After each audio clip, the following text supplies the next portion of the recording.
My name's Barbara Lisicki, and many years ago I was once a student at Lancaster University and also Birmingham University, and I am a disabled person, and I'm mostly known for, I think, my disability activism, because I was part of a set of people that got together a direct action group called DAN, which is that it's initialised, so it stands for Disabled People's Direct Action Network.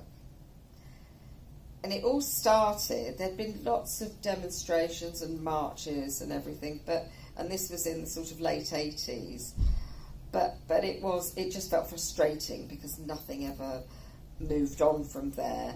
And then we organised a demonstration against the telethon, which doesn't exist anymore, but think Children in Need, but much more vile, and if you can imagine that.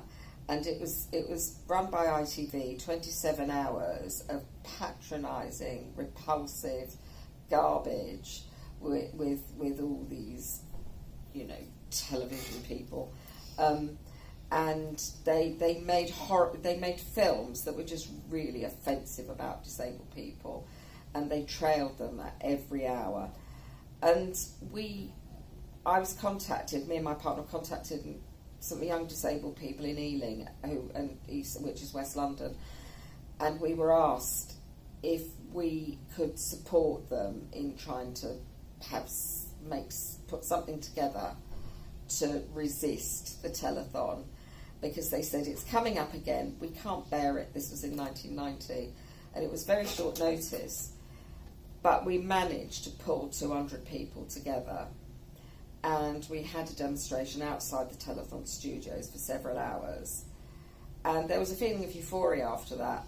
But there was another one in 1992, biannual event, and we thought this time we're going to be better prepared.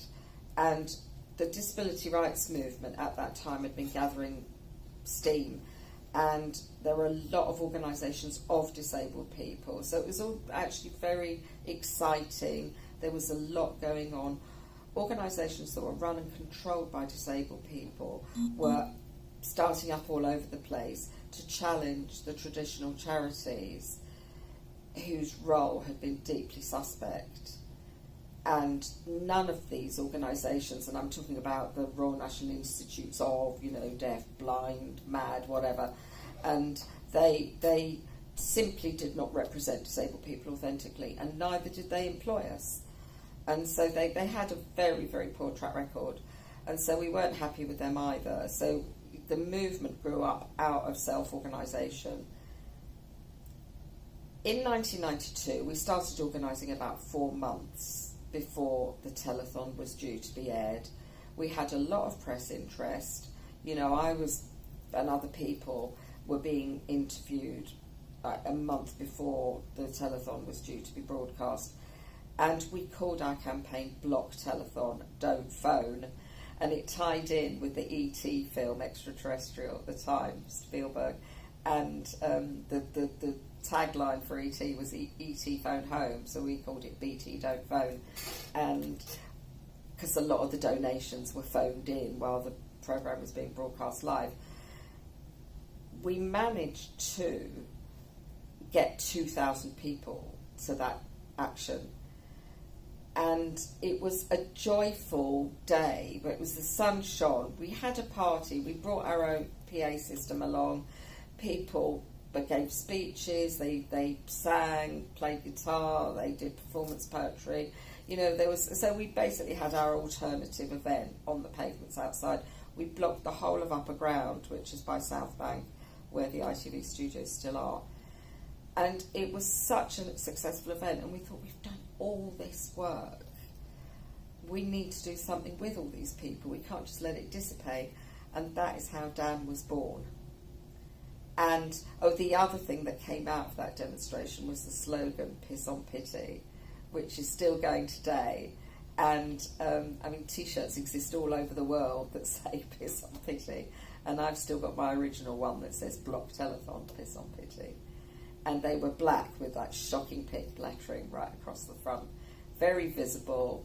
and provocative, which was what we were aiming for. And so Dan started, and we said we need to focus on something, and we focused on direct action, non-violent direct action. We'd been to the States and seen how ADAPT, which is a direct action organisation in the States, did it, been on their actions, learnt from them, learned from all sorts of other struggles, like the civil rights struggle for black people in America, and we chose public transport. And the fact that it seems hard to get now, but in the 1990s there was no accessible transport for disabled people. You know, disabled people, if you wanted to catch a train, half the time the station wasn't accessible, and if you could manage to get there, you had to book like 48 hours in advance to have any hope of getting any assistance onto the train. Things were very bad. No buses had ramps on them. The entire London Underground was inaccessible, and every major town and city in the UK had an inaccessible transport infrastructure. So our tactics were pick a place. We had national actions and local actions. We had 2 national actions a year. They lasted for 3 days, which was the ADAPT model.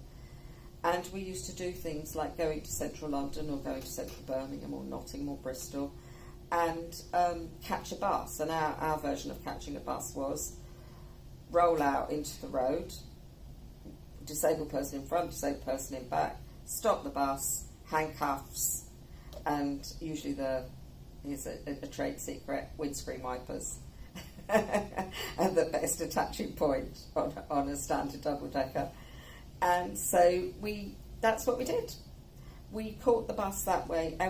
And what was different about Dan, and I think what was important, is that when the police were called, which they always were, because we were causing massive, massive traffic jams all around every city that we went to, the police would come and say, right, you've made your point, could you please move on? And we didn't. We did not move on. We stayed. And the only option that the police had was to arrest us. And that was part of the tactics.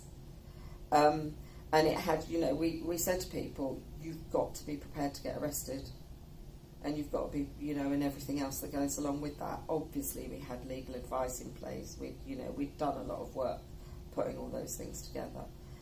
And that went on for several years, and I think they were really exciting times. Disabled people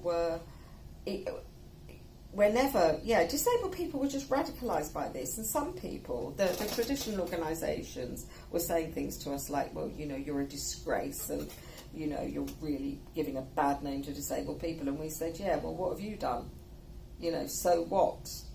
And one thing we didn't do was claim to be representative like they did. We said, we're not representative. We're a bunch of disabled people that are saying we're going to do this because we've waited 10 years and gone to all these meetings and done everything else. You've promised access and it hasn't happened. So we're just not going to wait anymore. We're going to force you to do it because you won't do it any other way. We offered you the easy way and now you've got the hard way. And that's what worked. And everybody remembers Dan, people that have been around the disability rights movement for a long time. And I'd like students and young disabled people to become aware that this is a possibility, and actually more than a possibility, it needs to happen. Because in my opinion, we are living in one of the most vicious times for disabled people that there has been for decades. The Tory government, and I am going to be manifestly political about this, because I think this Tory government has systematically attacked disabled people over things like employment support allowance, the work capability assessment, bedroom tax, the DLA PIP stuff, and it has been horrific for disabled people, and people losing their benefits. ESA has been cut by £30 a week, and people are starving to death, and people, I don't want to sound over dramatic, but we have studies that show that the death rate for disabled people has gone up massively, because the suicide rate, and people dying of neglect or just despair. I don't know, but it's not acceptable. And so I think young people, young disabled people and their allies, so obviously non-disabled people as well, you need to get out there. I'll join you, but I've done it. It's your turn to take the leadership, and we can give you all the advice that you like, but you are in the forefront now. You have to take the reins, you have to get out there and do it. You will get results. That's the important thing to know. You will get results. I'll even tell you where to get the t-shirts printed, but just get out there and do it.